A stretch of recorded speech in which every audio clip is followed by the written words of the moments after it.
Hello, அஸ்ஸலாமு அலைக்கும். இது எங்களுக்கு ஒரு தெரிஞ்ச வீட்டு தோட்டத்துலேருந்து எங்கள் வீட்டில் வேலை பார்க்குறவ கொண்டு வந்தா. பாரு, பார்க்க தான் இந்த கருத்துக்கிட்டு இந்த மாம்பழம் வைக்கிது. ஆனால் வெட்டுனா நாக்கு மாங்காய் ஊறாகி தான் வெட்டுன்னு சொன்னேன். வெட்டுனா சரியான இனிப்புமா. இது அந்த நாடையில் இது இலை அடிப்பட்ட காயும்போ. இலை அடிப்பட்ட இப்படி தான் வைக்கும்.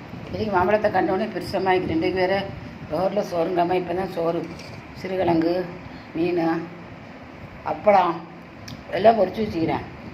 சிந்த அப்படி ஒரு இனிப்பும் நல்லா மாவு போல டேஸ்ட்டாக வச்சுருமா.